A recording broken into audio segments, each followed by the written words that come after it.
OGMGM. Wonderful people. Hope you all are doing well.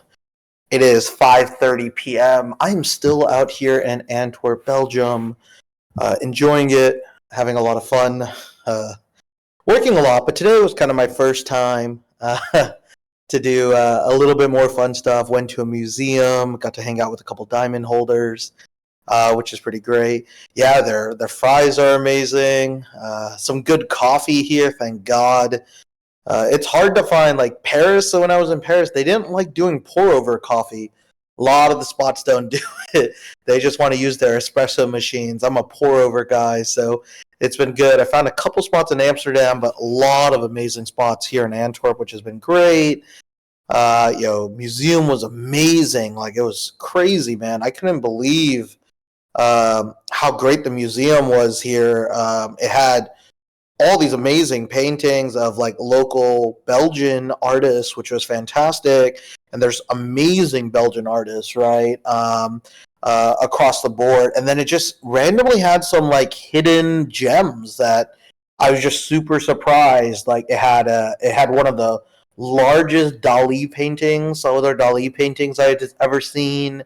It had some Rene Magritte, which was awesome. And then weirdly, they had some Jean-Michel Basquiat. They had one amazing piece that I had never seen before, just kind of tucked away in the corner, a fairly large piece. And I'm a huge fan. I love the art, and just being able to find a piece out of nowhere in Antwerp is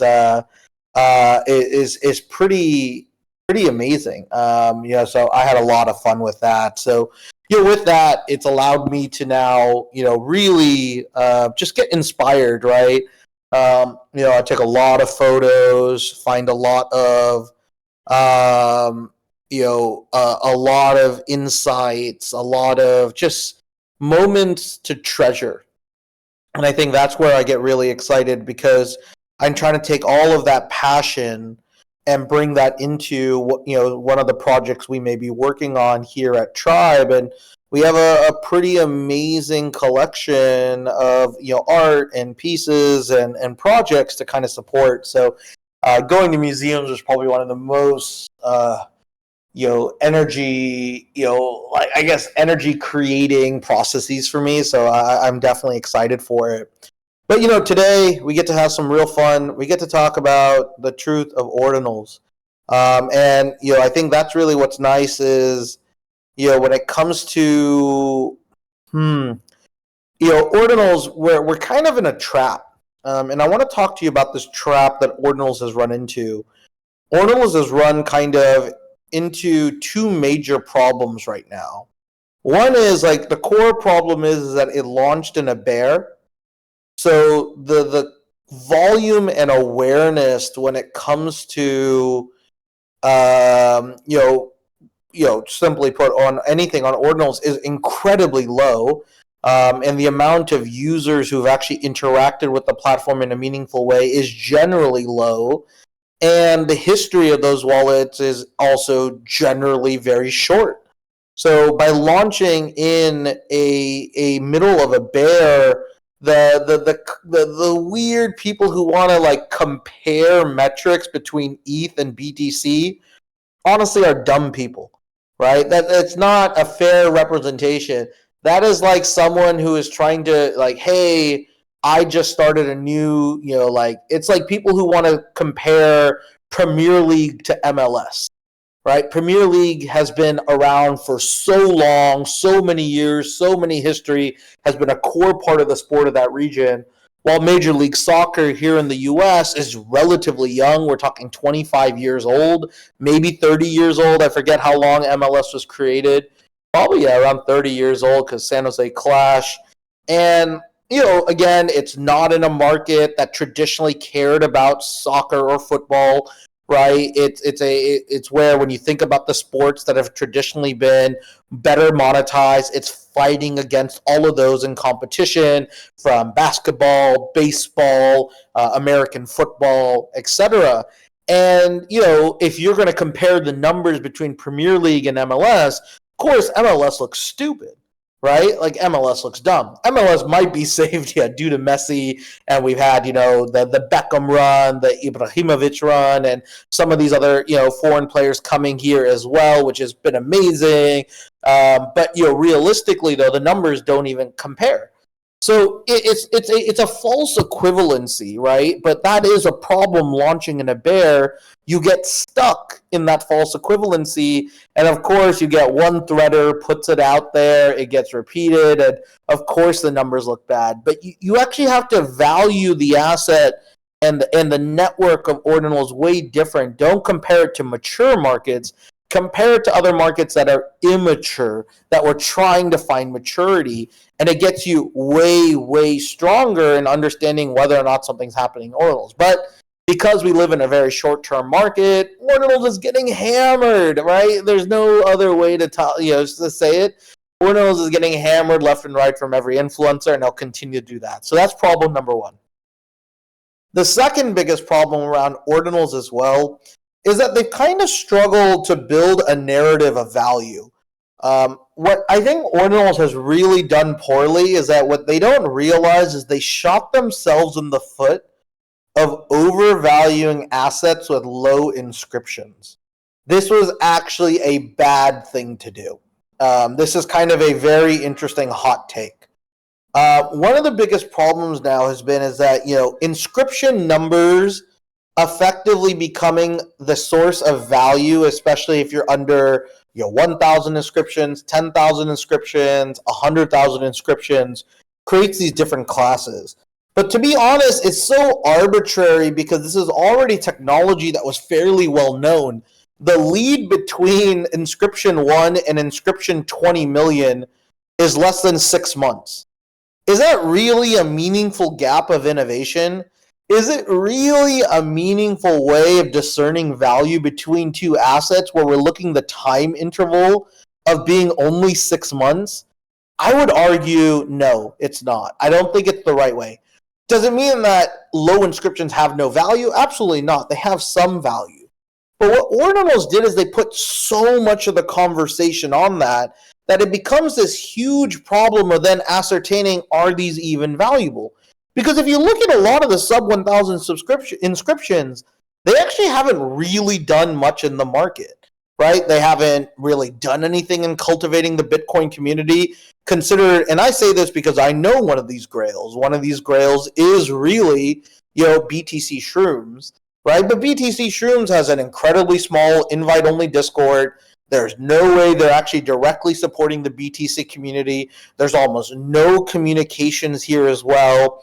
And to be honest, they're going to be held at something that is probably, in a healthy market, worth between 2 to 5 BTC each, which is crazy. And what it's done is that it's stunted the growth of value behind everything else.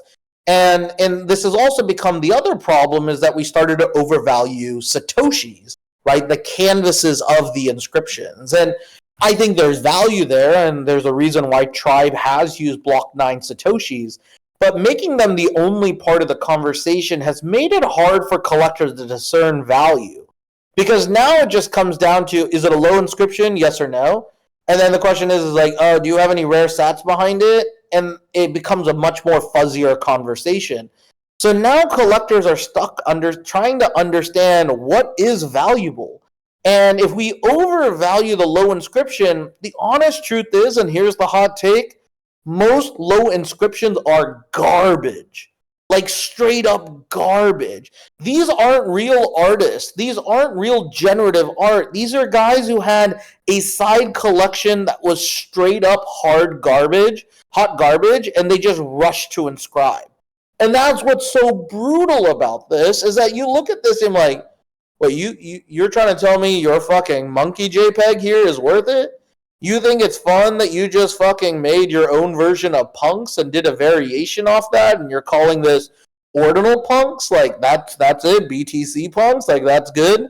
Like, what ends up happening here is that this market doesn't really recognize what is value anymore, because we just overtly valued low inscriptions, and we overtly valued, right, this rush. And we paid them off in this dumb gold rush. And like, dude, I'll even be honest. Even some of the low inscriptions that are done from tier 1 teams aren't that great. Like, I mean, I don't know where they are at the moment right now, but if you go look at like Forgotten Runes, right? They actually got 10 inscriptions pretty low. I actually don't think they're that great. They don't have much taste or much look to them at the moment right now. Let me see if I could find the Forgotten Runes. They're called Ordinals. What are they called? Someone will remind me in our chat. Uh, Shadow Hats. Thank you, Shadow Hats. Let's go find these real quick and just look at these. They're like, are these like you can't even tell? Like they're literally shadows. Like I don't know. I don't know if this is a good JPEG. Look at this. This is like you have to turn your brightness up to see what this is. Is that a good inscription? Like, is it? Like, I don't know. Like, I don't really like it. And it's not like I'm trying to share FUD on them or anything like that. It's just this idea of like, okay, there's a story, I guess, behind this. Like, even when you turn up brightness, it is so hard to understand what they're showing here. And this is kind of where like I'm kind of surprised because even this is why I do want to give credit to BTC Shrooms. BTC Shrooms did put original art with a generative collection, primarily all under sub 1,000. Only 2 of them are above 1,000 inscriptions, and I think they're like 1,050 and 1,052 or something like that, right? So I give them a lot more credit, but everything else, it's pretty brutal, right? And if you want to see, the best thing is just go to Ordinals, go to ord.io, and then go to, oldest, and you could go see right here what these inscriptions, here, whatever, I'm just going to share my screen. This is way easier. Just look at what this kind of garbage was in this. Yeah, it was a land grab, right? And you're right, it wasn't for art or community. This was actually the biggest thing that held CryptoPunks back. So this is what are the actual early inscriptions. So this first one is actually, very interesting. This is from Casey himself, the originator of Ordinals. Number 1 is Crypto Dickbutt right after him, which is pretty crazy. And then you can start seeing like I don't know what is any of this stuff good. I mean, you can see how early the proto shrooms were. They got to number 19. It's actually pretty crazy how early they were. There's some weird logos. There's some weird LGBT with breasts, I guess. There's this chick who's like some weird actress. I don't even know what half the shit I'm looking at, right? Like I really don't. And this, I love, again, shout out to Shrooms. I think they've actually done it. Someone put a cheap Banksy on here. Is that worth it? Is that cool? Is this a cool Bitcoin JPEG that you want? This is kind of play off the bananas. Now you have a tape banana was one of those ones in modern art. Now you got an eggplant and a dildo. Great, awesome, can't wait. We take a classic form of art here and just rebuilt it. God knows. Okay, I'm scared to click what this comic is. Okay, Pepe is peeing. Whoops. Later that day, hey Pepe, I heard you pull your pants down all the way to go pee. Feels good, man. Well, great. I'm so proud of that comic. That's great. I'm pretty amazed. And that comic is inscription number 66.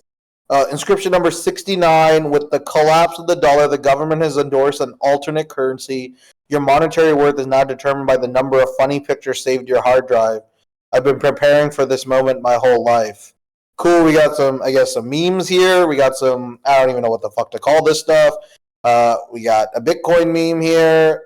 It's kind of crazy. And when you start realizing, it's like, this kind of looks like the most degenerate crap you've ever seen. Some people just start putting emojis on here, right? We got a lot of Trump made it here. I'm glad someone grabbed one of the Trump cards and put it on here. Thank God. We got just some basic text out here. Then, of course, someone's like, let's just do Bitcoin rocks because, I'm I'm such an amazing original thinker. Let me go grab Ether rocks and put them here on Bitcoin rocks. Ha ha ha ha ha. He probably made a shit ton of money. That's the sad part about all of this as well. So now you just see a bunch of rocks put together. There you go. Good old rocks. And again, like what you just kind of start seeing relatively quickly, people put some of their apes, some of their own. Here's, I guess a ordinal punk, I think that one is. And this becomes the problem when you start looking through this. And again, I'll give you this link here as well, right? Like, honestly, this is kind of hot trash, right? It's hot trash in every kind of manner when you look at this. And that's kind of the problem. Then you had a lot of people put AI stuff because AI was the only way to create art really fast. And to be honest, most of it is garbage AI art. Here's some of the ordinal punks here, which a lot of people consider some of the originals like value props. Again, there's only 100 of them, I believe, if I remember correctly, the exact number. And again, these are variations, or at least there's some new art here compared to the traditional crypto punks, but isn't the actual innovative thing.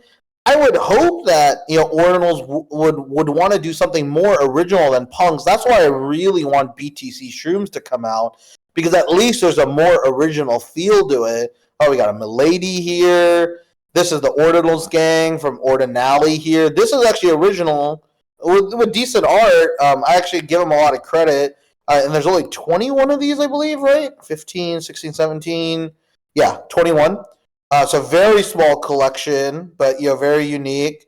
A bunch of Ordinal punks. This is one of the diamond holders owns this one. This is Wade's. I mean, Wade's owns a lot of these, but I know he rocks that gold Ordinal punk quite a bit. So then these capsules. Someone want to do 2 toilet paper animated GIFs like this, yay! But and there's some really crappy apes on Bitcoin versions here. And this becomes the problem again. Like, you keep going through this, the Bitcoin Shrooms I actually think are a good range. They did a lot of good art here. Like, I love this Diamond Hands Shroom. There was like an interesting thoughtfulness. But again, I'm sure this guy just had the art ready on the side and started accelerating it. And this is what's happened, is that we've kind of just rewarded these people who were just willing to be first movers. And it's no longer about the art, it's about the inscription number. And I think that's the wrong way of thinking about it, right? And then here's the shadow hats. Hold on, let me turn up my brightness as much as I can. My brightness is on full max. Hopefully you can see those. This content is flagged as not safe for work. Okay, let's see. What is it? Can I see it? Am I not allowed? Do I have to sign in or something? I don't know. Okay, well, I can't show you the dirty photos. I'm sorry, guys. Dota got in his photo under 1,000. Interesting. And again, that's the 1,000 inscriptions. Did any of that inspire you? Right? Did any of those pieces of art truly go like, oh my god, I can't wait for the world of Ordinals? Right? That's the honest problem here, right? Is that most of this is the real challenge here, right? Is that we overemphasize the land grab, and that should have never been the case. And this is now the pain that Ordinals is running with, is that we don't have another source of value in a meaningful way, right? The only other source of value for a bit was Satoshis, because there's only rare sats, right? Or concept of, vintage sats, let's say that. And there was a first mover on that as well. And that first mover is probably the only people who are working that well on this market, and that's Ordinal MaxiBiz. And again, MaxiBiz is struggling to maintain its floor. It's, was usually around 0.2, 0.25 in that range. It's kind of slips down to 0.185. It's still very, very, very, thin. It's about, I say thin, but it's 11 sales to get back up to above 0.2, or 9 sales to get back to 0.199 BTC. I mean, again, this is still up 2x, right? Being up 100% in a bear market at this entry point is still pretty meaningful. It looks like one buy is in progress. And of course, the red eyes and blue eyes trade at way higher multiples, 8 to 10x higher multiples than this. But this is the only one working because they were one of the first to push this narrative of vintage sats, right? And this is where they inscribed this all on block 9 Satoshis. But even that has now kind of withered away. There's a lot of people who've done really high-end ones, right? Like a good example of this was Seize Control. They're now sitting at a 0.097 BTC floor, so they're still down 30-40% from mint.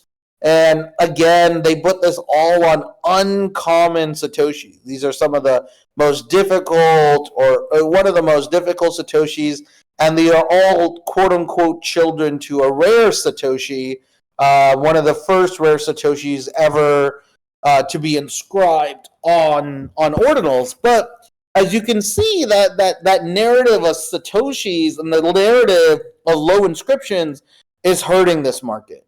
It's hurting this market because they don't know what else to do anymore.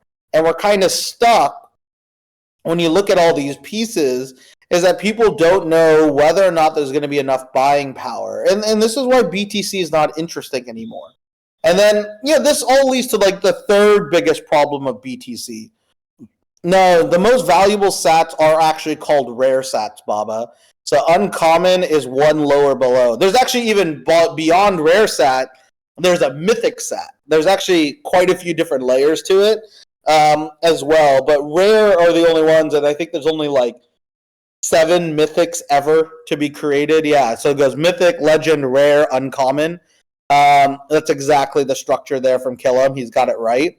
There's no mythic, right? I think it is all in Satoshi's wallet, right? I think you're right. So none will come out, but there are like 7 legends, I think. Again, it's crazy. But this is kind of why it's so fucking hard to talk about, because look how confusing this shit is. Right? Like literally, like think how like fucking weird this conversation is as well too. It's like, what the fuck are all these things? Yeah, so like what are these, right? You want to go to, it's called Ordinal Theory, right? And rare, mythic, legendary, right? On this one here. So Ordinal Theory Handbook actually gives a denotion on this. So this is what it is. A common is any sat that is not the first sat of its block. Uncommon is the first Satoshi of each block. So each block only has one uncommon. That's it. Very hard to find, right? Rares are the first sat of each difficulty adjustment period. Incredibly hard. Then there's epic, which is the first sat of each halving epoch. Then there's legendary, the first sat of each cycle. And then there's mythic, which is just the first sat of the Genesis block, which is Satoshi's, right? So this is the way that Ordinal Theory brought this to us, right? And again, this is like a crazy concept here when we're looking at this just in and of itself. And the truth is like, I actually don't think it's dumb. I think it's just dumb that it's the only way that we know how to denote value. What's actually beautiful about Ordinal Theory is that Ordinal Theory's built-in rarity to Bitcoin. This isn't made up per se. This is a way of like, assume that, right, if you view the Bitcoin blockchain as just a minting press, right, like no different than how we mint and serialize stuff, there's actually a really interesting way to measure what is perceived as rare, and there's a logic to it, right? There's a logic that if you're a true BTC maxi, most of these make sense, and this logic makes sense, and it's built in. And that's actually the beauty of it.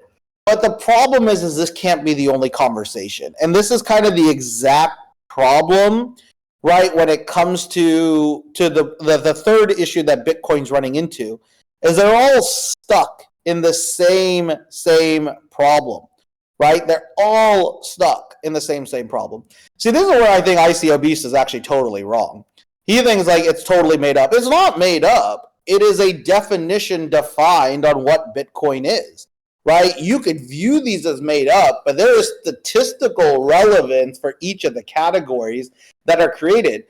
All rarity is made up, right? Like this is kind of where a lot of people don't understand. It's like if you want to view it as like purely made up, everything is made up, right? Like why do you care about anything at this point in this world of rarity? Rarity is a perceived value of note that we have defined as humans. But the reason why I would argue that Bitcoin is less made up, right, is that it's actually defined mathematically to a BTC code, right, which is actually kind of brilliant. It's actually way more relevant than any ETH rarity structure out there.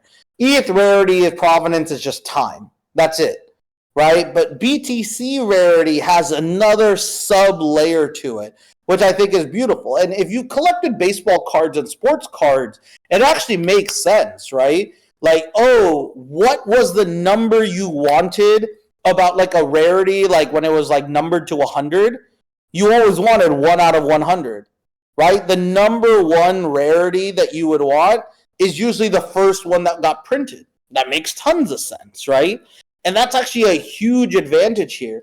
The other really cool thing is there's real history with the blocks of ordinals, right? Like block 9 is brilliant. Block 9 is when ordinals and Satoshis and blockchain and Bitcoin were all then available to the public. There's true historical provenance there. And this is where rarity comes in. It is historical provenance here. And then there's also like nerdy provenance in the concept of the order of the structure on how the code is layered. And that rarity has always historically mattered, right? And that's kind of why I think it's actually really cool and an amazing component. But the problem is just because you stamp something like 1 out of 100 doesn't then make it an all-God, all-amazing thing, right? Or, hey, this is one of the first 1,000 ever to be stamped.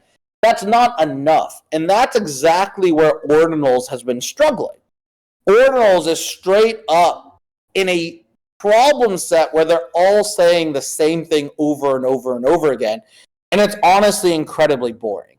I actually struggle to be on a lot of Ordinals chats because all they want to do is beat the drum about sats or beat the drum about parent-child inscription, or any of these elements that honestly it just feels dead now. It doesn't feel interesting. It's not what drives me solely as a collector.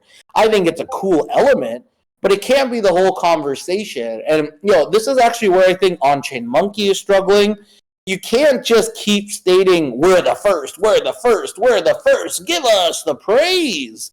It's more about, okay, what's the quality of the art? What's the quality of your vision? What's the quality in your execution?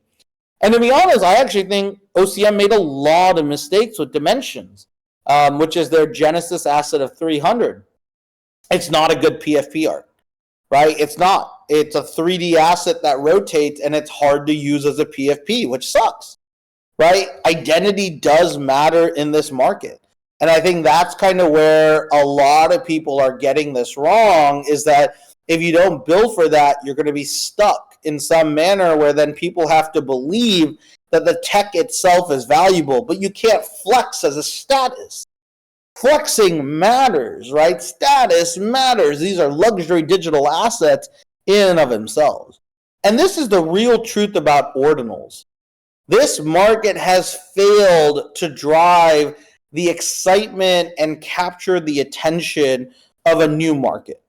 It has truly struggled to build something that honestly could be way bigger than what ETH is today. I think they have not saying that it's going to be a bigger market cap.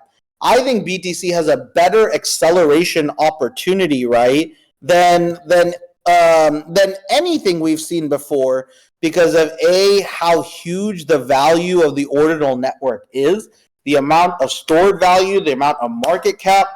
Without a doubt, ordinals are undeniable. They will be valuable. They're just not going to be valuable in their current form. And that's the honest truth. The honest truth is we have gone way too maxi oriented with ordinals. Ordinals no longer fun to collect. Ordinals is no longer fun about new captivating narratives. Ordinals is now about, do the maxis agree on the expected value of this asset, and does it meet the standards of all the other ordinal theory maxis as well? And if it gets stuck like that, we're going to get really disappointed. We're going to get really bored. We're really going to get unexcited. And this is kind of the biggest problem that we're seeing is that long term, these BTC whales will start looking at ordinals 100%. It is undeniable. If you don't believe in that, you don't believe in crypto. Like, legitimately, you don't believe in it. And will it have the same culture as ETH? Absolutely not. It will be a different culture. But someone needs to create that culture. And this is where BTC is dying. BTC doesn't have great culture. There's actually amazing, more interesting conversations on BTC. That is actually the biggest advantage.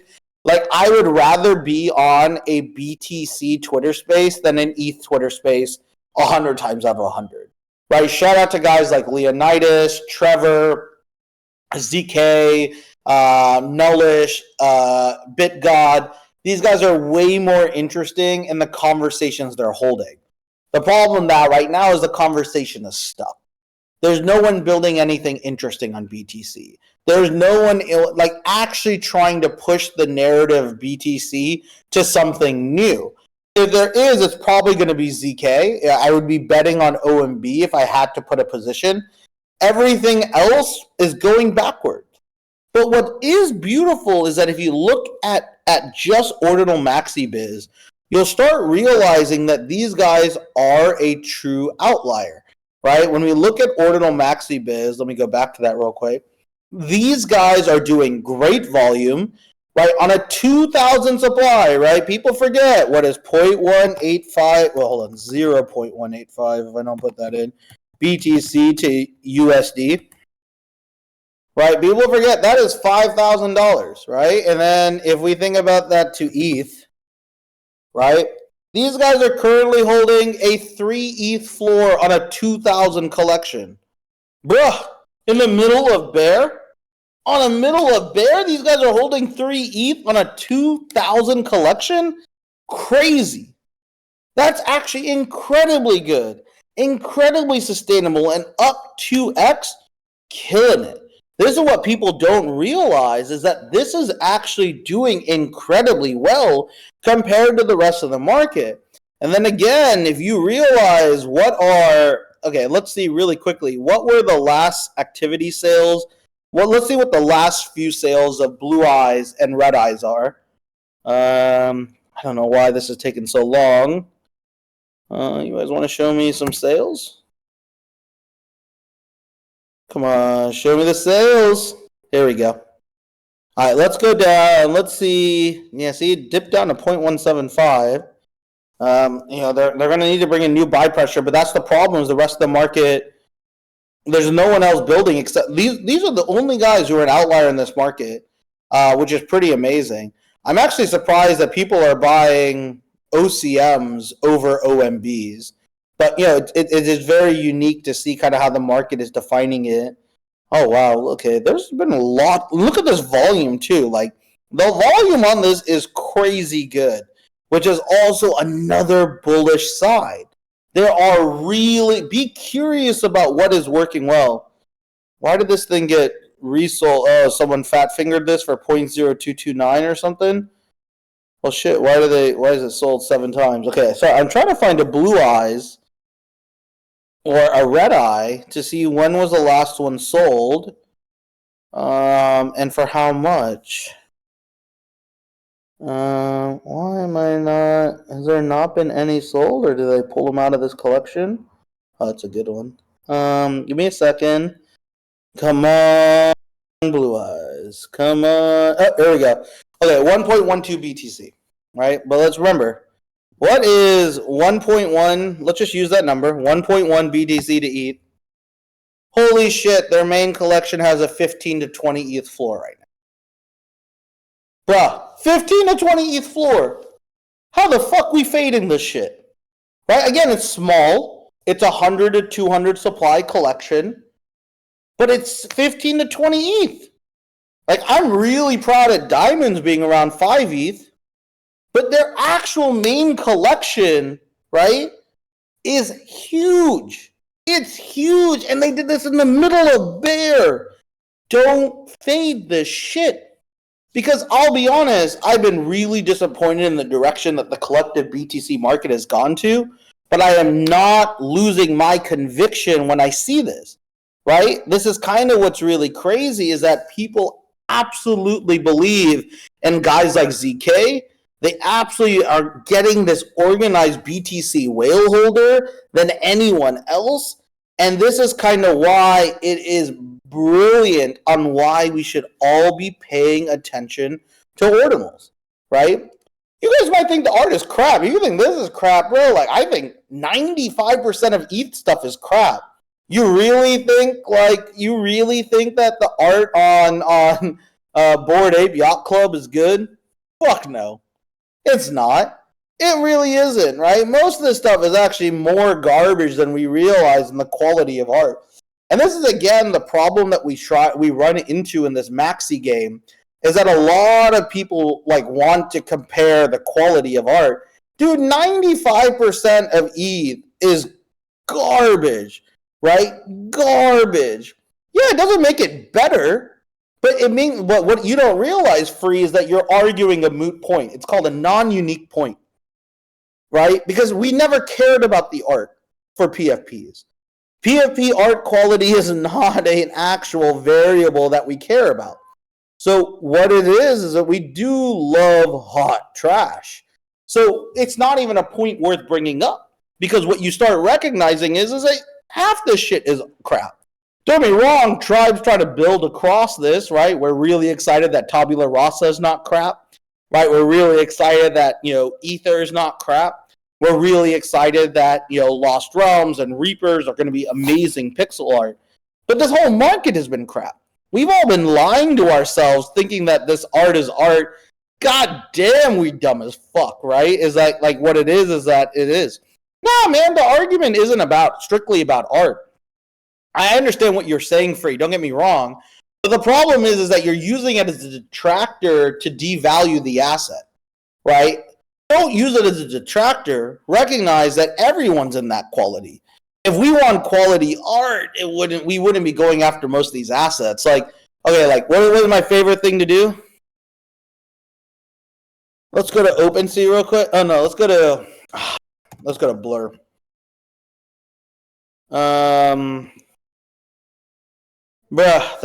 You guys think this is good art? Like, do we want to go after this, right? Like, the gods is that top art, right? Brutal. No fun. Okay, let's see what else. I don't know. Is Pudgy good art? Like, is it? Like, it's cute, I guess? I don't know. I don't think it's good art. Like, it's not because I don't think it's bad art. I sure as hell don't think Bored Ape is good art. God damn, this eye popping out is one of the fucking worst traits ever. But just look at these three. Like, right? Like nothing. So the quality of art, don't get me wrong, I understand what you're trying to say, Free, right? But what it is like we use it as a way of attack. I actually think OMB's art is better than all this stuff. OMB's art actually hits my style a lot more aesthetically. Don't get me wrong, do I think like OMB should be in a museum? No. Do I think Bored Ape should be in a museum? No. Do I think the God should be in a museum? Fuck no. I don't think any of these things should be in the museums, right? And I know that's the argument that you're trying to make, Free, right, to a certain extent. And this is kind of the problem is that, all of these things and all of these people are trying to push this narrative that PFPs are art. I want to be very honest, right? It's like garbage. Garbage, sure. I mean, don't get me wrong. You guys might not like what OMB is doing, but like, I actually like the almost scattered / sketchy style of OMB and the range of OMB. But what I really like about OMB, and this is why I give them a lot of credit on, is that it's undeniable when you see an OMB, right? It's undeniable when you see this, right? And that's actually a huge factor when you're trying to build status of collective groups. Right, and this is actually a huge challenge when you're trying to build this stuff. Don't get me wrong, I love our art. Don't get me wrong. I think Joey's one of the most fucking talented human beings here as well. But the problem still just comes down to is this market never cared about art on the PFP side. We've never cared about art. So using art as an element of quality of art is not the conversation we should be having, right? Because, okay, let's look at the other top collections here. I I mean, do we really think CryptoPunks is great pixel art? No, but it's good enough minimal pixel art with a decent framework. It's more for the provenance of it. But like, do pixel arts? Do CryptoPunks deserve to be in museums? Maybe for the historical provenance, but we're kind of pushing, some narratives that I don't think are that compelling. Do any of us really think Milady's good art? Like, not no FUD. I don't think I don't even know what the fuck I'm looking at half the time when I click on this shit, which is kind of crazy. I don't know enough about the community. No shade to the community. None of these things are good. None of these, right? Even like, oh my god, like, okay, I'll be a little bit of a dick. Like, yeah, we think this is good art. Like these neon colors that kind of have these sideways characters that I don't know, man. Maybe I'm just being a dick, but like I'm just trying to be very real, right? It's brutal, right? It really is brutal. Oh, nice. Oh, dude, Energy Gemos, you got that first one? That's a fucking smart buy. You got that one for super cheap. The Will of the Beast is super sick. Congrats on that, friend. Oh, yeah, Steven, this one that Dodd just did was great. This Aquaman, insane. I mean, the quality of PFPs we're getting. But what I want you guys to realize is, like, the truth, right? The truth about Ordinals in general, right? And the truth about PFPs is that they all lie to you to tell you the art is good. The art is not good on any of these assets, to be very honest, right? It really isn't, right? What I think is really important to recognize in this market is that long term, right, it's not about the quality of the art, it's about the quality of the community. And this is what OMB is doing well. Whether or not you value what OMB is doing, he has built one of the best communities that are aligned. And, Bruno was sharing a little bit earlier some of the holder bases here as well. And I think this is kind of why I'm so excited about where Tribe is going. And what we're trying to do is that we're aware of this. Like, I love our pixel art that we'll be putting, right? Like, Ronin pixel art is fire. But am I going to argue that this is shit that needs to be in a museum? No, that's not what our intention is, nor is that our design. Our goal is to build a collective totem that represents the community in a visual status form, right? And that's kind of the important thing here, is that you could build something really special. I think Ether's art is undeniably great. But the truth is that the art itself is not going to set Ether apart from everything else. It needs to be the product. It needs to be the quality of the community. It needs to be the empowerment of the human capital within. And this is where Ordinals has really struggled. Ordinal has not crossed over that line yet, right? Like, yeah, if Ronin's not in museums, I riot. Don't get me wrong. I think we are putting pound for pound some of the best fucking pixel art. Right, and you're gonna see our own. I think next week we'll unveil the Tribe like mini art museum, where we're gonna show a bunch of our our comics, our PFPs, our Ronin art, our Lost Realms art. We're gonna go really, really, really, really amazing. And I think this is kind of the amazing thing. I mean, Adrian, I actually think Ether's art is way better than most. It's not even close. The quality of Ether's art is a huge level up. To be honest, Dodd's art for Tabula Rasa is also an order of magnitude better. Because, again, the person who explained this incredibly well was Steven in our team. Right? Look at these teams and these projects. Why are these why do I think these are low quality pieces of art? Is that they're only using flat art. There's not that much design in this, right? A good example is when you go to Azuki, there's almost no detail to the characters, which is surprising. Right? It's very simplistic. And when they're only using flats, it's very easy to kick out tons of art. But if you actually compare this then to, say, let's go to Ether, you could actually start seeing, when you go to one of these larger pictures, the amount of shadows and details, the amount of different colors of the art, the different ranges of the characters, the layers, and the quality of each of the sub-items. there's actually an undeniable depth of quality of art between Ether and every other anime project in this market. It's actually not even close.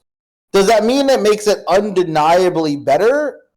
Not to the naked eye, but we do believe over time people will start resonating with that. And that's a big bet, right? Again, it cannot be the only reason it's better, right? And again, you could see with when you look at this overall market, the gods kind of has gone to that when we look at season 3. Let me find a couple, see if there's any season 3 ones for sale. This is season 3, right? Again, they've gone very simplistic. They went more flats in their design, less of a color palette. These are easier to rock. Ooh, I'm just curious. This guy just dumped 6 into bids. Does he have more? He still has 3 more to gods. Interesting. I'm curious. I'm always curious to see what are the different bid activities here in this market. But essentially what you're seeing, right, is that the quality of art is still really lacking when it comes to Ordinals. So when you go back to Ordinals, when you look at the top stuff here at the moment right now, OMB is kind of there. BTC to gods, which I don't, it's the same thing. I don't think there's anything interesting there. Bitcoin frogs is Bitcoin frogs. Like, is this good art? No, this is just another pixel animal art with a bunch of random traits for just identity. Again, their community is a lot more interesting than their art is, so give them credit there. Again, you look at OCM Dimensions, holding a really good floor and give them credit there on their small supply.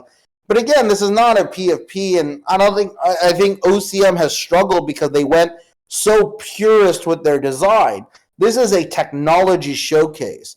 And what they're hoping is that people will want to own this asset for a technology showcase. It is interesting that they went with Block 78s, but it's because they minted this quite early. Block 9s weren't there. So it'll be interesting to see if they sustain. They dipped down to 0.24 recently, but they had a little bit of buy pressure here. But again, if you go through all of these, like, is Little People's good art? Not really. It's kind of standard. This is what Gokce and our team and Irina and Piotr and Mahmoud and Meta could do in their sleep. The question is like, where does the quality of art come in? Bitcoin Bandits. Again, they're all like very simplistic pixel art. Is this good pixel art? I don't think it's great. I don't think it's awful. Is that an Iron Man mask? Is that what this is? I just want to see. I think that's an Iron Man mask. I can't even tell for sure. Again, is this great pixel art? Probably not. And this becomes a challenge. Is like, does anyone have good pixel art? Does anyone do anything interesting? I don't think Bitcoin Whales is that great. Oh man, they're 0.00089. What is that? Hold on, I'm curious. I'm trying to figure out 0.00089 BTC to ETH. Oh, it's all at 0.014. Wow, that is brutal. Okay, sorry. Let's go back to this. So again, not great art. I still do like some art here, but again, like this is the other problem. Like, when you look at Abstract Ordinals, which is kind of one of the first art collections that was out there, I mean, it's dropped a lot in price. It's now down to 0.1. This used to be way higher, like 0.5, 0.8. Is any of this good pixel art? Not really. Honestly, this is quite garbage at times. This says high, I guess. HI. Do you see that? It says high. You should buy that one. It's going to be worth a lot. But again, like what you're seeing is that if this is the quality of art we want to push, we have to set a new standard. I do like Seize Control. I know some people are not as bullish on it because it's kind of been art that's been somewhat done before and kind of been an iteration. But it's a real artist behind this. I think this looks fly as fuck. I think this is dope. The concept makes sense. The idea makes sense. The launch strategy wasn't great, but and the pricing wasn't great. I think they overpriced it with no ability for profits to be captured. But I do think this is really solid art. But outside of that, that's the other problem about BTC.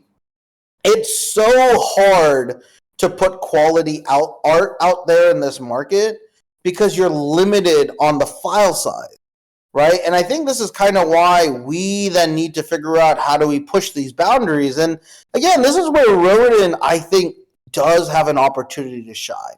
It is going to take time, right, for the market to realize it. But if you look at the Rodin art, The Ronin art is generally fairly detailed and feels fresh and feels new. That's at least what we're trying to aim for, right? Like I usually share these same four. I should get you guys a bunch more. There's a whole bunch out there. And this is kind of the nice thing here is that we are going to really push this forward. But our challenge now is we still need the market to mature. We need the market to care about this strategy. And right now they don't care.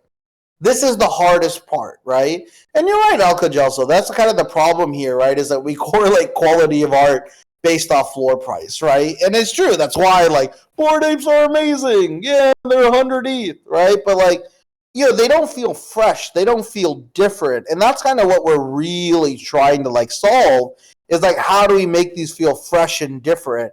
How do we give these characters enough range where when you see them, they feel cool, they feel different, they feel exciting. And again, we're trying to figure out how do we push the animations, because almost all these assets I'm showing you are not animated, and we're going to put some animated stuff onto this market. And that's what's pretty exciting, is that when we do that, I think people will start seeing like the quality of what we're capable of building. And that's kind of where it gets really exciting, right? Is that no one really has been pushing animations to another level. So we're just trying to think through, okay, what can we do? What can Fire Eyes look like? What can this idea of flames and like, small little animations with our kind of weird little tongue here kind of coming out. I love this Venom character.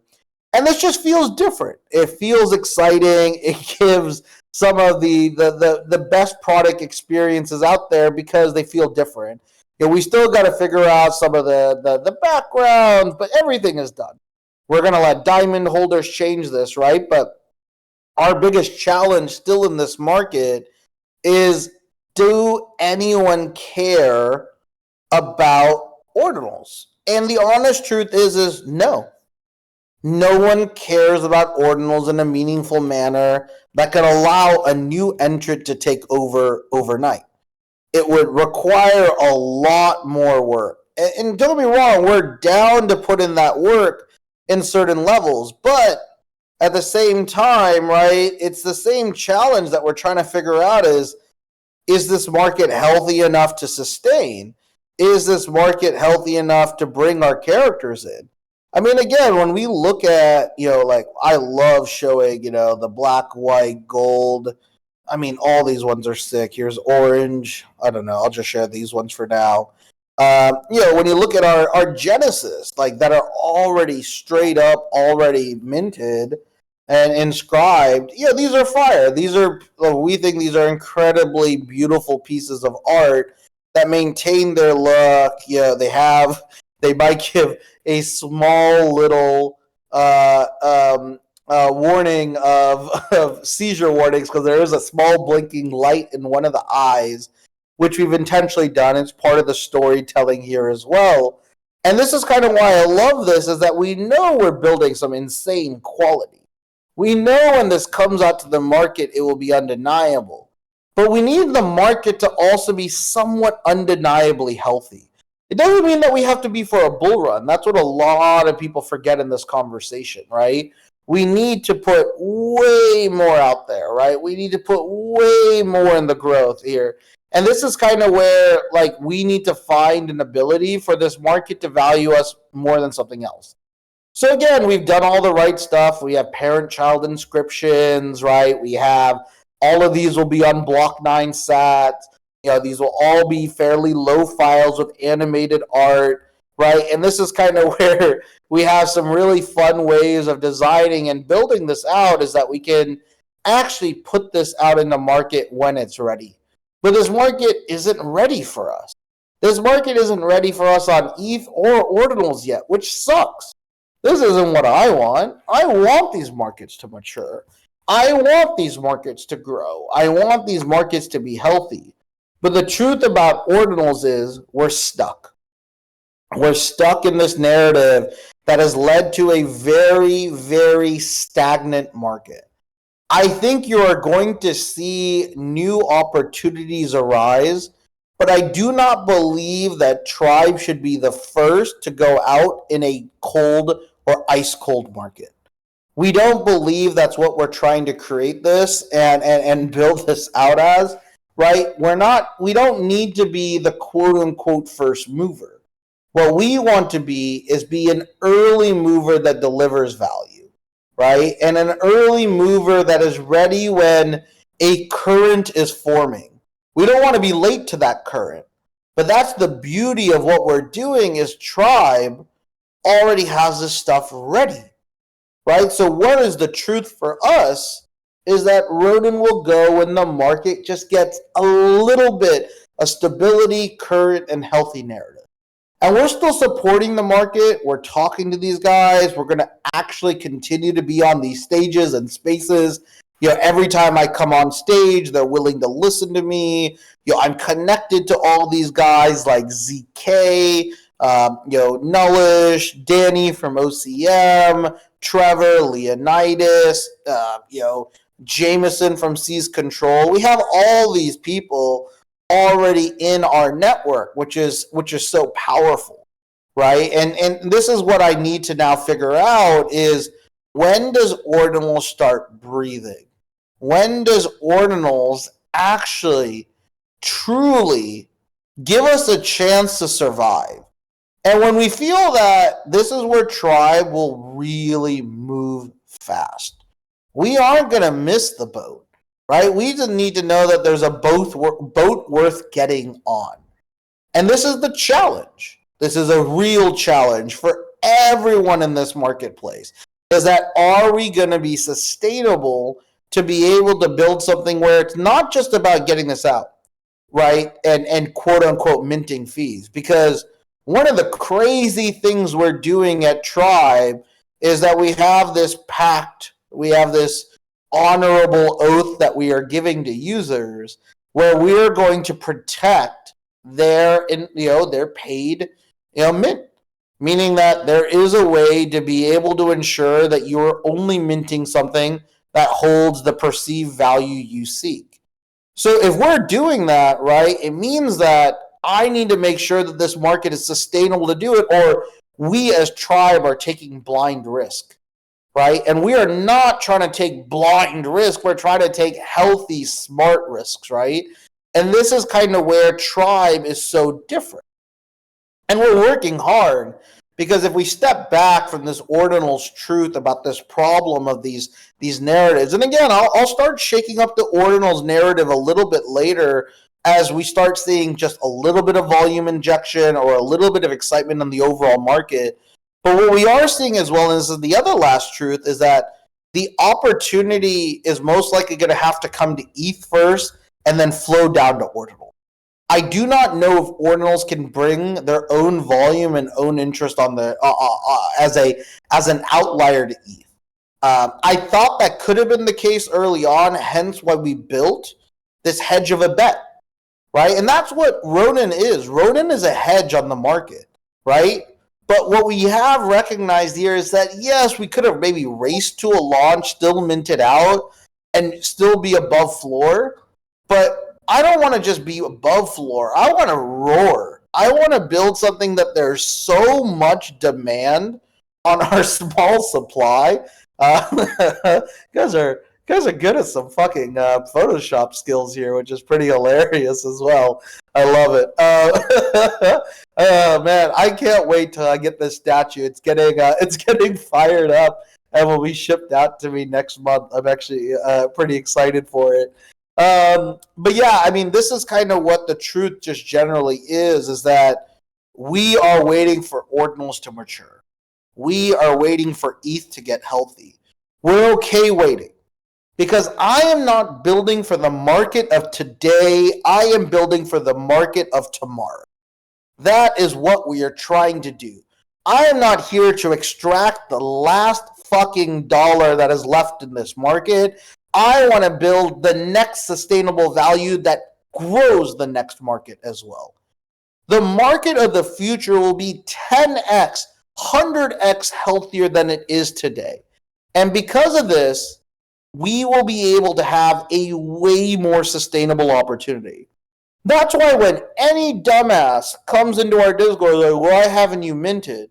You should ask them, why are you an asshole? You should ask them that.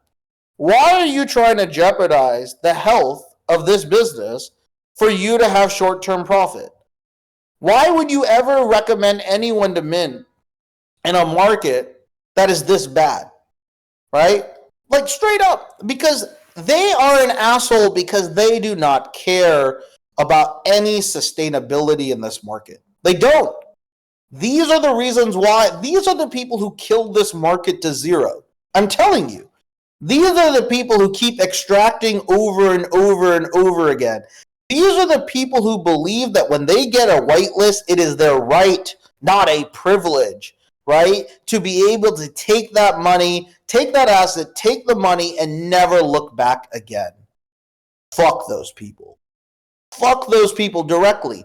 Because they're the ones who have put our market in such a bad position as well. Them and the bad founders. It is a two-way street.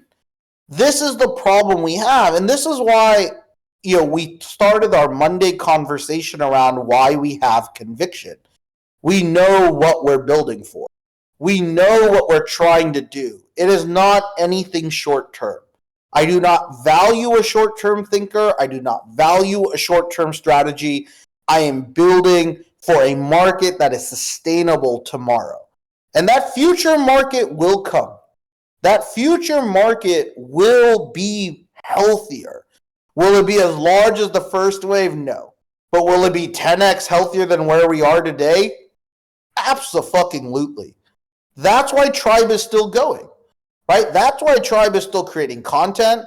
That is why Tribe is still building content for all of our projects, right? You're seeing Oath still getting updates. You're still seeing Ronin get update. Reapers is getting update. You guys are going to get, and that's the cool thing is that we understand the market's waiting. So what are we going to do? Right? What are we going to do? We're still going to give you shit, which is dope. Right? That's why Soul is getting teed up for you guys. Right? Like we're going to give everyone who at least has one soul will be able to get 3 claims each. Right? You're going to get a PFP. You're going to get a piece of photography art. You're going to get a meaningful comic. And this is the amazing thing is that they're not going to cost you anything, right? Outside of gas fees. And you'll have long open window periods to make that gas as cheap as fucking possible, right? Like we're going to make sure everything is protected. So what's great is we can still give you guys assets. We can still give you guys opportunities, and we can still build this community. Just even today, I have officially signed the next village partner, right? So Diamonds will rejoice as they will get more village opportunities, right? We still have Jungle cooking. When Jungle comes out, that thing will be great. Right? When Jungle comes out, that thing will roar. We got someone so talented in Joao that we are going to be able to move. And we're going to keep bringing these people on. I have another 10, 15 projects that are looking at us for village partnerships as well. And that's the nice thing. Yeah, it is Patrick. It is just for fully transparently. The contract's actually, I should be honest. The contract has been agreed to, and it is waiting in my email. I need to go sign the e-signature, so I'll actually do it right after this call. But, we've agreed to terms and everything like that, which is great. And this is where it's so powerful, right, is that we get to keep bringing these guys. And this is another venture-backed guy, right? Raised another $2.5 million, I believe, was his seed round already, right out the gate. He's worked on really cool projects like Mirror.xyz, and a few other tools as well. This is the power of what we're doing. You guys will see more of these tools. You'll see more about this project later. They haven't even launched their name, but they are going to be launching product experiences probably within the next 30 days. If he does this right, he has real good upside. He's thinking about this really intelligently. And what I like is in 30 minutes, right, even though I got to sign it technically, I'm already doing our first meeting with him. Right? Because he wants to work. You want to know why Patrick is brilliant? Like, you want to know why we're betting on him? Patrick fucking listens. Like, I love Patrick. I want to say this why. Patrick is the first guy who literally tells me, as a founder, he listens to our replays like religiously. So shout out to Mizerine's Volk, right? I know he's on vacation right now, but that dude is gonna get a whitelist because that allowed Patrick to fucking listen to all of this shit directly and realize, like Patrick straight up, he tells me like, oh, sometimes I can't make it on the calls. But the dude has literally listened to like 20 of those replays. And he's like, this is the most important information that I'm getting. I'm like, fuck, okay, if this guy gets what we're doing, he's going to be so aligned on the product strategy to build something interesting. Of course, whenever you're building something in consumer entertainment, right, it's also going to be really, there's always risks and launch strategies, etc. But the way he's launching stuff, all I can say is he is thinking about launching multiple things that will allow him to find wins way faster. Very intelligent stuff, but I don't want to steal Patrick's thunder. He's working in a ton of fun ways. We cannot wait to see how we can bring more of these people, to forward, right? And this is kind of why I'm excited, because even in this bear, we're getting you other founders to get access to. I mean, again, I know these weren't massive wins, but don't forget who got the largest allocation on WeBox. We did, right? I know I shit on Cart Party, but don't forget we still had the largest allocation before we gave it up because they were shitty bad actors, right? Like, don't forget Tribe is continually getting you guys top allo, right? We're going to make some fucking enemies, right? And I'm okay with that too. I want to be very honest with this, right? We're going to make some enemies here because we're going to share it, right, on this thing, right? Like, we're going to share our honest opinions on a lot of these fucking projects. We're not scared of that anymore, right? We're not scared of anyone trying to say, like, oh, you should be protecting our value. We gave you an AMA. I'm like, no, you're a fucking bad project. I'm going to call it as it is. This has always been the focus of Something is Minting. Like, I remember even just recently, a couple of weeks ago, one of the team members from, if you guys remember that project, Opsin, right, Ziana, she was even complaining like, oh, I remember he did this Something is Minting. It wasn't that great, when we did it. And then afterwards, he came in and did a chat in his Discord, and he told them all the problems about the project, and it's just like it wasn't a really good partnership. I'm like, you don't realize my partnership's not with you. My partnership is with my holders who can be protected. And it's funny, right? Because all these other things here, right, is what I keep doing is like, bro, didn't your project not launch because of all the problems we noted, right? Wasn't my whole advice in that AMA, it's like, hey, I'm not sure if this team is actually going to be there. Their founder is not healthy. This is a huge risk. The AMA answers weren't great. I don't know if I'd have a lot of confidence in it.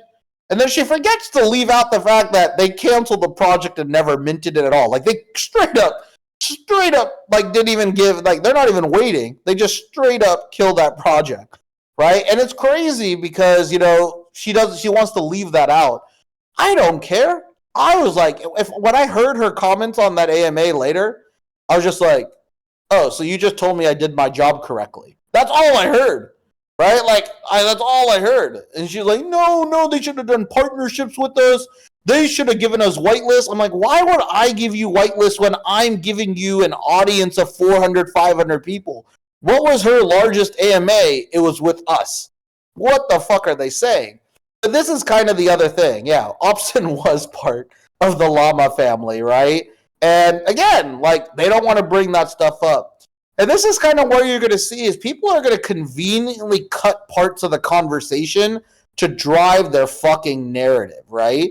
And this is the biggest thing is that, hey, I don't give a fuck because I don't care about them. I care about you guys. If you're a real founder who wants to build something and wants to put it in front of an intelligent audience, come to Tribe. Come to where Something is Minting, and we do a fair thing. I'm not fucking attacking these people here as well. She's been in the space for 10 years. That's great. I'm glad that she has been in the space for that long. I mean, again, I don't want to attack Ziana. I don't really give a fuck, to be very honest. right? But it's funny because people will still put out soft FUD, right? People will still put out soft FUD, right, on anything because, again, they want to protect their own egos. I don't have an ego to protect. I will tell you as is. When I fuck up, I will tell you when I fuck up, right? I am not perfect, right? But all I do know is that my obligation is to you guys. So that's why I give you the truth about Ordinals. I'm not just trying to pump our bags. Bro, if I'm a founder who's pumping Ordinals or wants to do an Ordinals launch, right? Like straight up, all I would be telling you is Ordinals is the future. Ordinals is amazing. We're going to save it. Fuck that, right? Like, I don't want to do that. I'm going to tell you how it is. And it's like, I believe in Ronin. I want Ronin to work, but god damn, the market sucks. The market has totally disappointed us. That's what you should want in a founder, right? And yeah, exactly, Frenchie. She was legit mad that I was protecting my community, right? Like, she is straight up. I'm glad, and I appreciate you guys showing up there, supporting and talking. And it's funny, and then like her other comment is like, oh yeah, and then during the daily dose thing, when that all happened, he was just trying to take advantage of it. I'm like, how did I take advantage of daily dose users? How did I take advantage when their founder rugged them? You want to defend Ryan Carson? Get the fuck out of here. Get the fuck out of here, right? You want to straight up call us out by saying, hey, I'm sorry your founder rugged you. Let's maybe make those daily dose worth something. She actually hurt all daily dose holders with the fucking FUD she was putting out there, right? Literally the FUD that she was putting out there. Get the fuck out of here, right? And this is exactly the problem, right, Grump? It is all bag bias. And that's the crazy thing is we don't even have bag bias, bro. We straight up even call out our own bags. Like, who is one of the largest dimensional holders here? It's fucking me. It's fucking Tribe, right? But does that mean that I'm blindly telling you that Dimensional's going to the fucking moon? Fuck no, right? I'll tell you where the real situation of that asset is, right? Same thing, Joao knows this. Like, I'm so fucking bullish on Jungle. But if Jungle came out and said, hey guys, we're now turning this into a paid mint, I'll fucking flip the fuck out of him. Because that's dumb as fuck. Right? Like, that would not be the right strategy at all. And he would set up the wrong precedent, right? And that's the truth, is that no matter what, we keep it real, like, as much as we can. And I might not be perfect at this all times. We all as humans have some bias. We all as humans have some cognitive dissonance with certain elements here. But you have to realize, right, is the best founders to trust are the founders that aren't promoting their bags. Bro, I talk so little about diamonds. I talk so little about, like, the actual asset of diamonds. I don't even fucking put out a diamond link in this. Because straight up, I'm not here to weirdly pump them yet. There will be an opportunity. Don't worry, 696. Yo, I see you, man. I see you. Like, when this market is ready to listen, I'm telling you, I will do right by diamond. You know we will do right by diamonds, right? And that's the big thing. I do have to talk a lot about Ether. But even Ether, I'm not pumping it, right? That's the other big thing. If I do talk about Ether, it's about getting you guys to appreciate, because Ether has a lot of negative sentiment, right? I appreciate it, Con, right? Go buy these, right? Go buy our fucking diamonds. Go get them, right? But the reason why I love diamonds is diamonds are organically growing, organically sustaining. Diamonds will get a good run. I'm telling you. Diamonds are really, really well structured when there's reason to do it. Here's the honest truth. Let's talk about the strategy openly, right? Why am I not pushing diamonds out there like massively at the moment right now? Is that it's very simple. Is that there's no reason to. There's no narrative that gives us in this bear market a much larger advantage. The advantage is already there. What Genesis Pass hasn't dumped in this market? It's only fucking diamonds. Like, guys, dude, like Kyung's has unfortunately dropped, right? MVP has massively dropped. I mean, don't get me wrong, it's 30%. You're right, Cart Party's still holding. Cart Party killing it. Cart Party already owning 450 of their fucking 700 supply. Oh my god. Okay, one of the fucking funniest things is I did the math. Right. I don't want to put it out there publicly, but it was funny. We did the math. So they have 250 of the 7 still in treasury, right? Which is crazy, right? They're saying it's for future pools and rewards, whatever that is. I get it. That's a lot, though, to be putting there.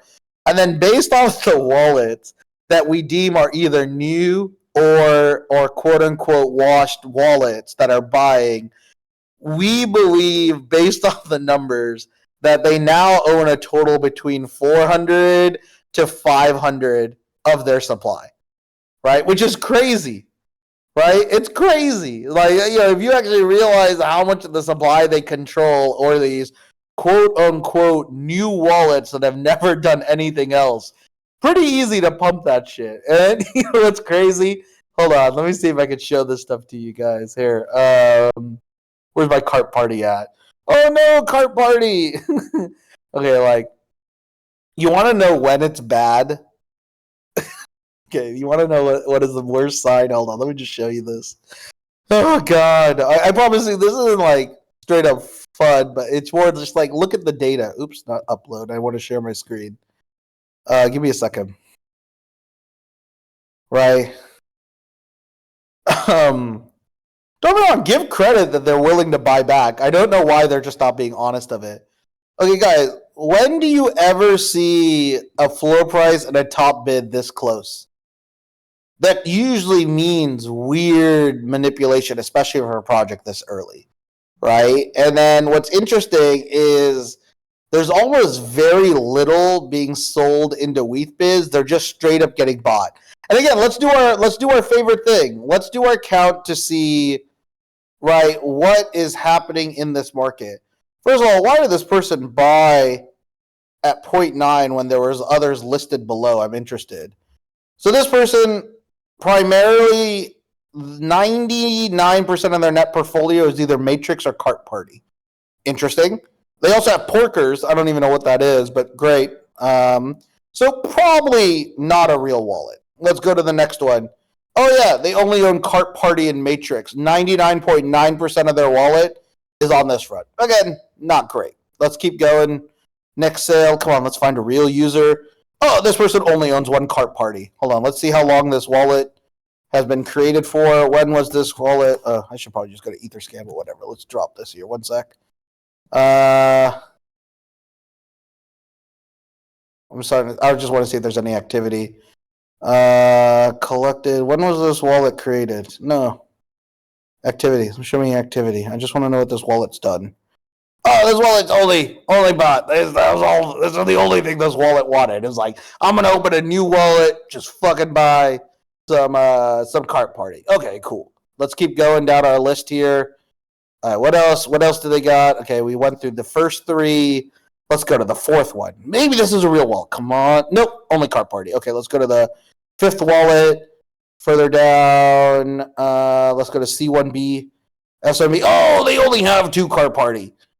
Guys, like, I'm telling you, if you look at these numbers, one of the analysts, okay, all I can say is one of the analysts did it. He says there's a chance they have already 550 of 700, which is really interesting.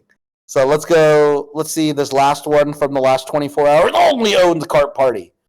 Bro, what is this? What is this? Like, I don't even understand why they are faking their audience, right? Like, I don't even know why they're faking this audience. It's so interesting, right? Which is crazy. And this is kind of what you're realizing is that this Matrix versus Cart Party is massively manipulating their floor. And I don't know why. I don't know if it's for a venture fundraise in the future, or they think this is a strategy to get the next paid mint to work. I'm not sure because yeah, it might be for just valuation, but bro, that's what they don't realize. The amount of VCs I'm connected with, right, is ridiculous. Like they are not. They just need to pray to God the VCs they work with are not VCs I know. Straight up, right? If they do that, they're gonna really, really struggle, right? And when we did this analysis, we think we were only able to find less than 25 real wallets that ever bought. Like less than 25 real wallets ever bought. It's nuts. Like it is one of the craziest things I've ever seen. And yeah, maybe they just hate money. I don't know, because this is not a cheap deployment. Like they are spending a lot of money, and I don't understand why. Because when we looked at the total volume on Cart Party here, right? Let's see if it shows. Just shows 7-day volume. Is there a way to see total volume on here?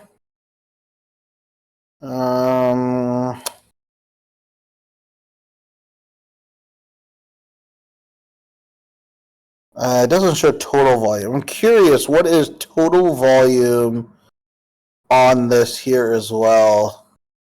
But again, when we did the analysis, we also saw that we think 88 to 90% of these people, 88 to 90% of the total volume is deployed internally, is deployed by either fresh wallets or internal markets. Yeah, I did not do the analysis. I have two amazing data partners that are amazing at what they do. So we just kind of keep pushing out here as well. Also, I just want to say, like, is this not one of the ugliest images you've ever seen for like a Genesis pass / license number? Okay, now I'm just hating. Okay, I'm gonna stop hating. I don't want to go that far, but I'm just saying, like, you need to be keeping an eye on stuff like this because this is just pure manipulation. Don't get me wrong, go play the games. What you want to go look at is straight up, like, go find projects like from these guys that they're gonna pump the same way. Because it means that, cool, go pump and sell. Right? I mean, I told people they were gonna pump this to 1E. I straight up said this prior to mint. Right? I told you guys, go grab it if you want. I just won't support that shit. Right? Because again, principles need to like outweigh ETH at times. I know that's like a crazy thing to say, but I know we gave away 30 to 40 ETH of net value. I get it. I totally do. But I'm not willing to play that game, right? And I don't want to support that because you want to know why? These are the things that are going to kill this market, right? These are the things that are going to massively kill this market. Yeah, and 696, it's not just looking through wallets, right? What it is that it's creating a persona of each of these wallets. So understanding what the persona of these wallets should be is understanding how old they are, what is the likelihood that they've been funded by a similar source, and then what's the likelihood of them being a organic user who would have only done this action. And what you're doing is you're mirroring it to other wallets. And the truth is what you're trying to do is you're trying to mirror it to other projects. And what's really crazy here is that either these guys have the greatest fans ever, right, that are just like onboarding new wallets. Because you know what their argument's going to be? Oh, these are our investors buying. These are our investors buying. I go, well, first of all, if investors are buying, they're usually buying on the same wallet, right? And they're kind of pushing it up. And secondly, right, if they're buying, they're not buying stupidly at the top. They're usually figuring out a way to invest in this over time. And then also, they wouldn't spread it across a bunch of wallets, right? Like, do you have 100 investors in your small? Exactly. You have 100 investors buying one on each wallet. You know how dumb that is to manage, right? And then, like, this is the thing. And then we told you guys, they were going to give out less than probably 50 whitelists in their community. Because also, like, here's the other, like, crazy dirty thing. They gave out tons of whitelists to already their owned wallets as well, right? Which is nuts. So that was the other part of the analysis we did. I don't know if Oni and L3E7 are the same team and founder. I think they're different teams, but they're connected, right? Yeah, dude, 696, based off the analysis, they minted to their own wallets as well, too, right? I mean, dude, I'm telling you, this is not. I don't know. I'm surprised no one else is calling these guys out, right, on what they're doing. It is not hard to find. These guys are not sophisticated in what they're doing. They're not even using seasoned wallets to buy. I'm like, to be very transparent, buying your own shit happens, right? I'm not that worried. But that's exactly it, 696. No one cares about that. No one cares about Cart Party. No fucking people straight up talk about, right, Cart Party in any alpha group, right? These guys are using this to build it as well, right? Exactly. There's one offer on OpenSea. Dude, OpenSea also pulled them because I'm pretty sure OpenSea saw the same trading activity that was happening. But here, let's just go check out our buddy's Cart Party here real quick. This is the other thing you'll see. Best offer. There's two offers. Bro, there's a 0.003 WETH offer. You think any real project has like players like this? Okay, and this guy is bidding 0.74. Let's see who he is. It looks like this is probably a real user because he's probably bidding on 0.74 so he could go sell it on Blur, right? And push it and make money. Yeah, this is like, I think probably a real flipper, right? Let's see. Oh, he's got a HAPE though. That's weird. Let's see what this guy's been doing. Oh, I don't know what this guy's doing. He's bidding on a lot of weird things. Did he actually buy anything? I don't know. Okay, he's bought some weird stuff. I'm too lazy to care. We bought a Velocity Pass, though. That's probably one of you guys. One of our diamond holders. But, like, guys, one offer here, like, on OpenSea, no one knows about this project. So, like, of this 235 ETH of volume, dude, I think these guys deployed 200K.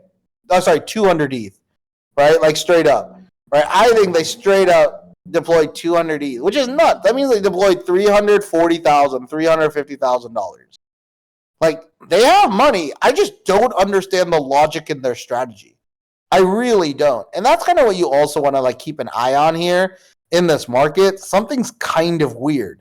Right, and I really wish I could tell you why they're exactly doing this. All it could be is manipulating valuation perspective of their assets. Because if they then own now 300, 400 assets, and they could tell them, hey, they're worth 400 ETH now, they could then claim that, hey, there's 400 ETH here. Look, dude, and I'm telling you, go look at Matrix as well. Like, Matrix is super shady with those numbers. Where's Matrix? Right, they're 2,061 items. Matrix somehow has a higher floor price, which is crazy. So Matrix at 2,000 supply, they could technically claim, right, this is worth, right, 2,500, 2,500, let's say, ETH, right, of market cap here. Another 700-ish, let's say 500 ETH, so that's 3,000 ETH there. And then they have this, you are the champion. Oh, this one's manipulated like no other, which is crazy. This one's claiming like a 10 to 12 ETH, 13 ETH floor, right, on 520. So that's another 5,000 ETH. They could be claiming publicly that they have 8,000 ETH in market cap of these assets, of $15 million of assets, and they maybe want a multiple valuation against that, right? And that's kind of what this could be. I'm not sure why. I literally don't know if they think this is going to work. They're primarily backed with Asian VCs, so maybe they think this is going to work, but it is quite weird, and I'm not sure. And here's the crazy thing: if I remember correctly, look at this. Watch this. Don't get too sad, but just watch this. Just watch this. Here's the gross thing. You guys ready? They kept 260 the supply for themselves. So they own half the supply. So they could claim, right, that they now own, right, roughly 3,000 to 3,500 ETH of value in their vault, which is technically which is technically what, 6 million on the books, right? 5.5 to 6 million on the books of assets. And remember, you like that number? Let's keep going. Let's go to our boys at Cart Party, right? Like, again, these are all publicly amazing information. Just check this out. Cart Party. All right. Same thing, 250. And there's a reason why you don't see many ENS names on their top holders, right? We see only 3 or 4, it looks like, of their top 50 holders. That's really rare, right? Don't get me wrong, it sometimes happens, right? But these aren't real users, right? A lot of these guys are not real users that don't have their ENS name here. They gave themselves 35% of the supply. So again, they could put another 250 ETH of value on this.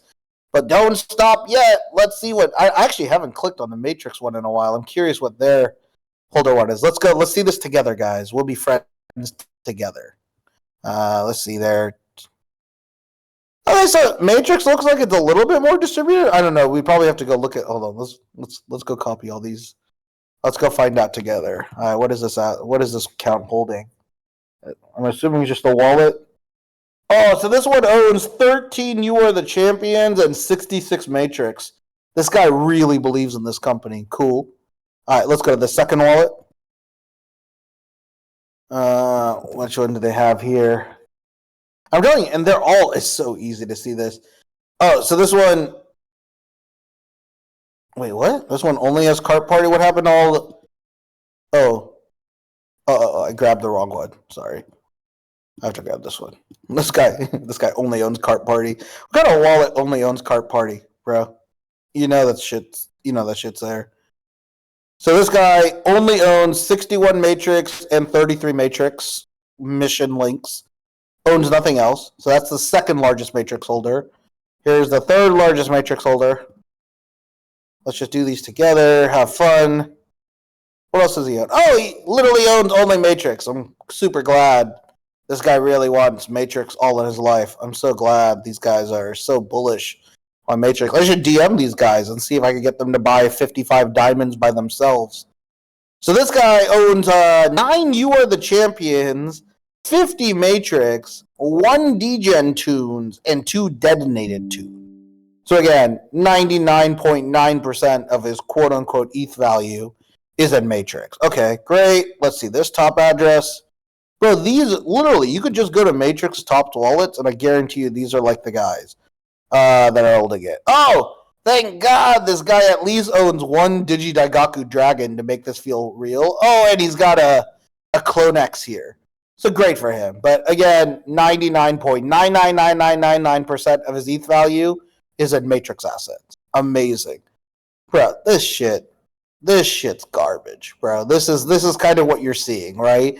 This is true loyalty. These guys even found some crazy loyalty like no other that I didn't even know existed in this market, right? Because have you ever seen these many top whales only own one thing and a couple degen tunes? So this wallet literally only Matrix. Hold on. We're now down to number 7. We have not found a real wallet yet. And we're now to the 7th holder in Matrix. Great. Only owns Matrix again. Hold on. Let's keep going. Now we're to number 8. Okay. And hold on. Let's see. Come on. Real user. Oh, only owns Matrix. Okay. Amazing. Not a real user. Number 9. I'm sure they're going to have great reasons to say, no, they're real users. They're just investors. You don't know. You don't know anything. Stop it. Owns Matrix and Cart Party. Thank God. Thank God he has at least one Cart Party in there. And he owns some Uniswap positions. Great. Amazing. I don't think that's a real user. All right, let's go to number 10. Guys, we're on to number 10, and we're already talking about 400 of the supply on Matrix here. This is 25% of the supply. Oh, this might be a real user. It says Ryo.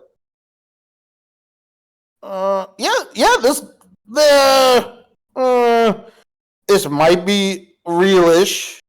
This is the most real user we found yet thus far.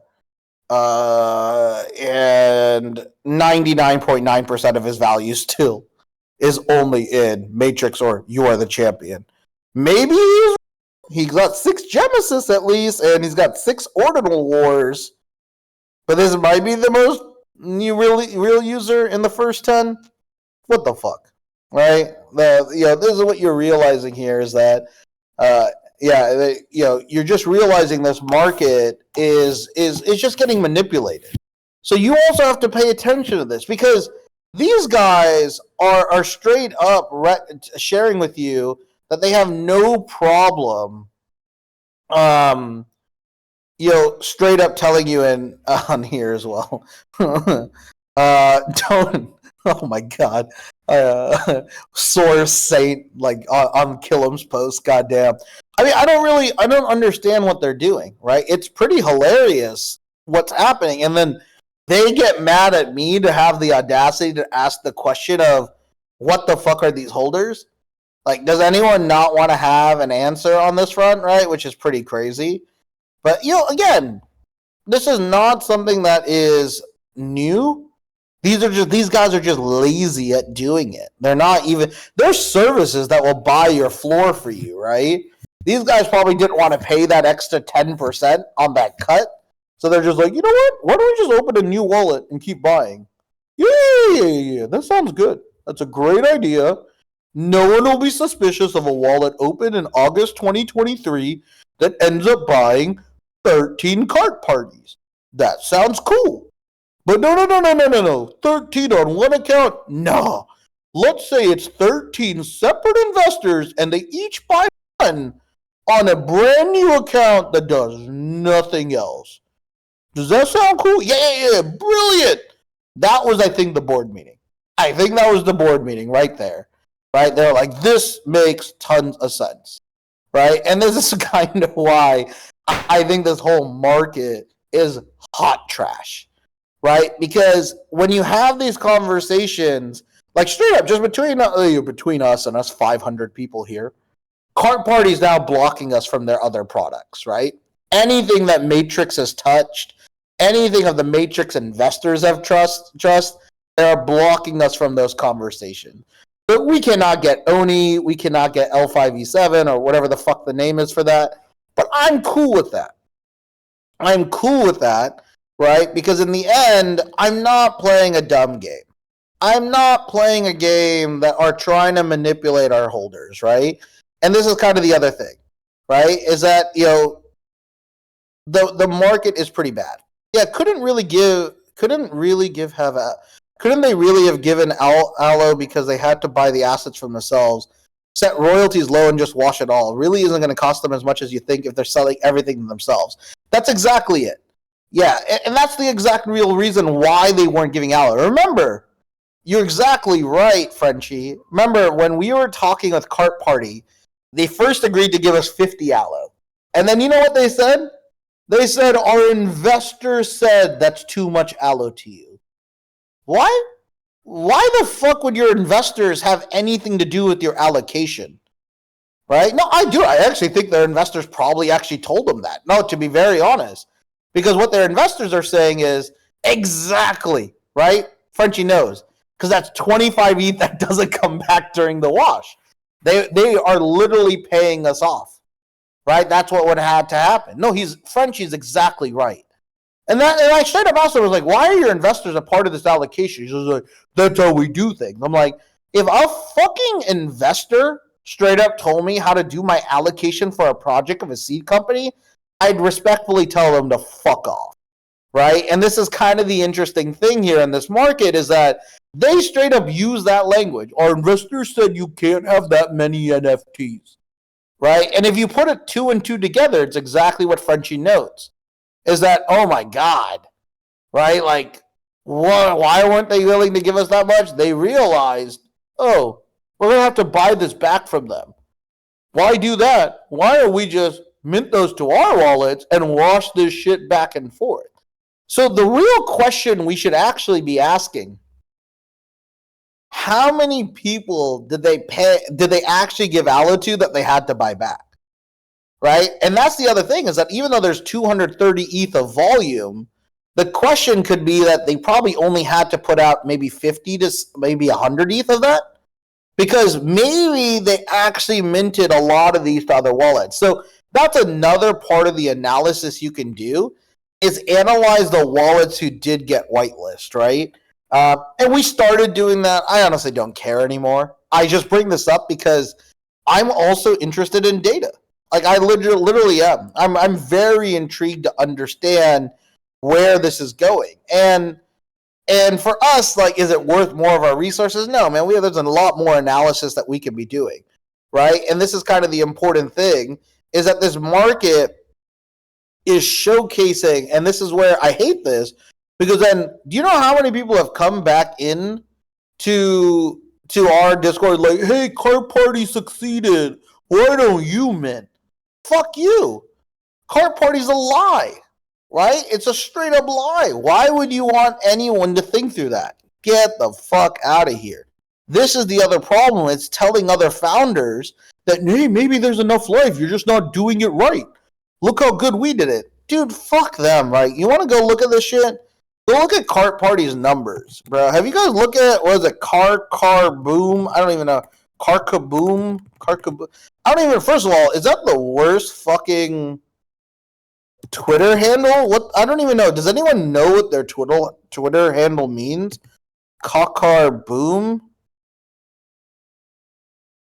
Car Bomb? I don't know. What is this? Does anyone know what this means? Right? Does anyone know what that fucking handle means? Cock boom. Like, I really don't know what it even means. And then wait, is it not working? Did they block me yet? No, they haven't blocked me yet. Okay. And then, like, if you look at this, what's also really weird is, like, their art doesn't make. They have some 2D art, they have some 3D art, they have some weird 3D game video that looks very basic, and then there's a 2D banner. Like, what the fuck are they doing? Like, what is this art and what is this style? What are we even gonna get? It's so crazy. But here's the crazy part: they somehow have more followers than Tribe, which is interesting. And these guys are a 1 ETH floor, and their last tweet, GM, got 7 retweets and 77 likes. Right? Like, this shit's all fake. Right? If you do a Twitter analysis on their followers, 80% are fake. Right? Because everything's fake in this market. None of these guys, right? And all these guys are like, oh, Cart Party's back. Cart Party's bringing the market back. I'm like, no, Cart Party's just showing you could wash and you could manipulate people into thinking it's valuable. And, like, that's the beautiful thing, is that you should be able to, like, really, really check out some of these conversations and recognize whether or not any of these things are real in this market. And most are not. And when you see something that it launches so well, and it feels too good to be true and bear, it usually is. It usually is, right? And this is kind of the other thing, right? Is that what Cart Party and Matrix and all these guys are doing is they're just hurting themselves. I'm looking at, let me go to Matrix real quick. Let me go see this one here real quick. Matrix official. Matrix somehow has 177,000 followers. Amazing. Really great for them. I'm glad they've been juicing those numbers. Their last, let's see, when's their last actual tweet? Not retweets. Matrix Fire. I got 143 retweets, 172 likes, but only 4,000 impressions. That's really low impressions. Don't get me wrong. I mean, low impressions can happen if you're not, if you have shallow users, and sometimes it happens. Yeah, dude, a lot of these numbers don't look real. And that's the thing is, dude, they're going to push all these projects together. And it's crazy. Matrix doesn't show their investors anymore. They used to note all their investors on their list. But here's the biggest alpha I can tell you. Give me a second. Let me see if I can show you this. Yep, here we go. All right. Where's their investor list? Is there no longer an investor list? Here we go.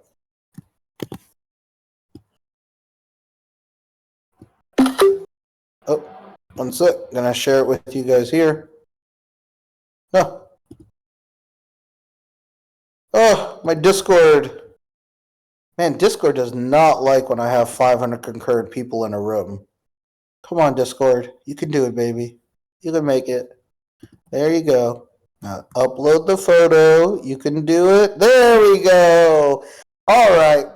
If you see this, if you see this fucking investor list, especially these first four, Hana, Hashkey, Amber, and 7X Ventures, right? First of all, there's no way Unity invested in them. I don't know why they're saying that. Pretty hilarious. Maybe they did. Fuck, that'd be hilarious, but there's no way they did. That's just a partner. But those first four are probably people who are going to pump their own thing. Yeah, I don't know what Dark Horse Comics means. I don't know if they're just doing a comic for a publishing. Who the fuck knows? I'm not even sure. Yeah, their next partnership is is going to be with Canva, which is really great. Yeah, everyone uses Unity. Anyone who lists Unity as a partner is a dumb fuck. Can I be very honest? If you say that you're a partner with Unreal and Unity just because you're paying them for your engine, that doesn't mean you're a partner. It means you're a customer, you dumbass. Right? Like, all these people are dumb as fuck. Right? Silent Mode knows this, right? It's hilarious. Like, hey guys, yeah, exactly. We partner with Apple because I use an AirTag to track my ex-girlfriend wherever I go. Right? Like, that's what a stalker would say to you, right? Like, we've done it, guys. We partnered with Apple. We made it. Like, yay. Guys, today I partnered with the country of Belgium. I decided to stay in Belgium for 2 weeks. That means we have a partnership with them. Yeah, I partnered with Google Docs. I partnered with Saint Laurent. I bought their shoes. People. It's active. I keep buying from them. Get the fuck out of here. Like, this is the shit that sucks about crypto. You're right. And we've all been doing this. This market's been overstating partnerships, right? All day. I mean, look, even top projects did it. Did Memeland actually partner with One Piece? Right? Did they actually partner with them? No. They partnered with Casetify that had some One Piece partnership. Maybe there's another One Piece partnership there, but the way they kind of teased that was not really right, in my opinion. Right? And that's kind of the other important thing here is that we are, I agree. I thought it was really disappointing because One Piece could have been amazing. Right? But if all we got was just like, cool, they got me a case for 1,000 people that, I don't know, is worth like $150. Like, bro, my asset is worth $10,000. I don't want to be excited about a $150 thing. Like, if you guys got that excited, bro, you should go get a fucking diamond. I gave every diamond holder fucking what's it called? I gave them Weebox and Galaxus. Those are 0.1 E. That was better net profit than the Casetify case, right? Like, that's way better. Right? Like, if you want that, what the fuck are you guys doing, man? Like, don't buy Memeland, go buy a diamond at this point. Right? Because we're giving way better yield and way better upside than these partnerships. And we don't even talk about this, right? Which is crazy. Right? We don't talk about any of this stuff because, again, I don't think it's meaningful. I don't need to overhype this.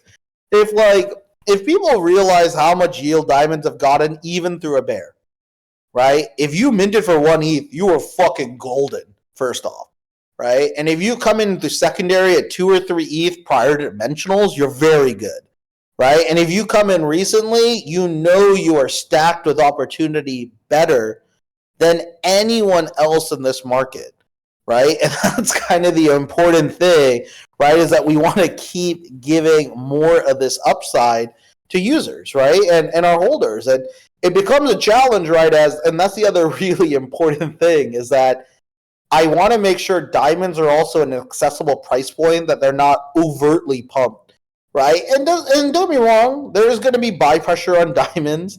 Oh yeah. We've partnered with browsers and and Pornhub. Those websites are actively used by our customers, right? Like that's actually way better as a partnership at this point. But this is the crazy thing, right? Is all these people want to state these stupid collabs, but you know what we're actually doing? You know what our partnerships are? Our partnerships is actually with diamond holders.